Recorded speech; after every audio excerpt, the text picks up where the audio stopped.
Secular Gujarat ન્યૂઝમાં આપનું સ્વાગત છે। વડોદરાના ભૂતળી ઝાપા ગુજરાત પાગા પાસે આવેલ અનાજ પુરવઠાની કચેરી ખાતે સરકારી કામોને લઈને લોકોની ભીડ જોવા મળતા સામાજિક કાર્યકર કમલેશભાઈ પરમારે તંત્ર પર આક્ષેપ કર્યા। વડોદરા શહેરમાં આવેલ ભૂતળી ઝાપા ગુજરાત પાગા પાસે અનાજ પુરવઠાની કચેરી ખાતે હજારોની સંખ્યામાં લોકોની ભીડ જોવા મળી હતી।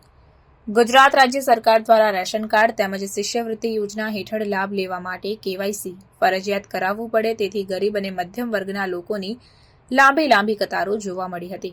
ત્યારે સામાજિક કાર્યકર કમલેશભાઈ પરમાર દ્વારા જાત તપાસ કરવામાં આવી ત્યારે જણાવ્યું કે વડોદરા મહાનગરપાલિકા દ્વારા સેવા સેતુનો કાર્યક્રમ કરીને જાહેર જનતાના ટેક્સ વેરાના રૂપિયા ખોટી દિશામાં વેડફાટ કરતા હોવાના આક્ષેપ કર્યા હતા।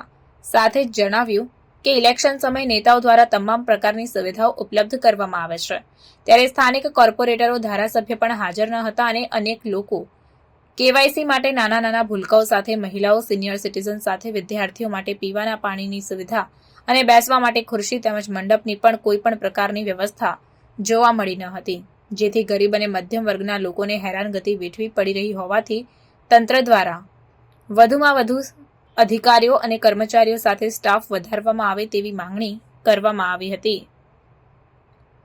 રિપોર્ટ નઝીર શેખ સાથે cameraman Arif Syed, secular Gujarat news, Vadodara. Vadodara શહેરમાં આવેલ ભૂતળી ઝાપા જે ગુજરાત પાગા પાસે જે રેશન કાર્ડમાં સાથે શિષ્યવૃત્તિની અંદર જે કેવાયસી માટે જે હજારોની સંખ્યામાં લોકોની લાઈન જોવા મળે છે।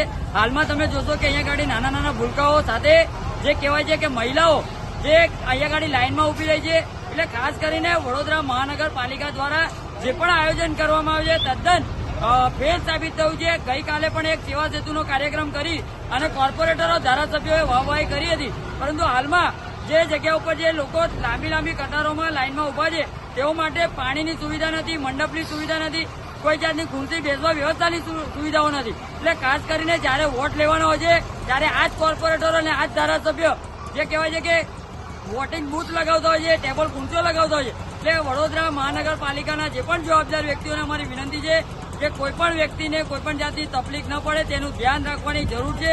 સાથે આપણા સ્ટાફની પણ જે વધારો કરવાની જરૂર છે। એટલે આપના મીડિયાના માધ્યમથી અમારી અપીલ છે કે જેટલી પણ બેદરકારીઓ જોવા મળે છે તેને તાત્કાલિક ધોરણે તમામ રીતની સુવિધાઓ સવલતો આપવામાં આવે તેવી અમારી માંગ છે। સમાચારોની અવનવી અપડેટ્સ માટે જોતા રહો સેક્યુલર ગુજરાત ન્યૂઝ। સાથે સેક્યુલર ગુજરાત ન્યૂઝ ચેનલને લાઇક, શેર અને સબસ્ક્રાઇબ કરો અને બેલ આઇકોન દબાવીને સમાચારોની ઝડપી માહિતી મેળવો।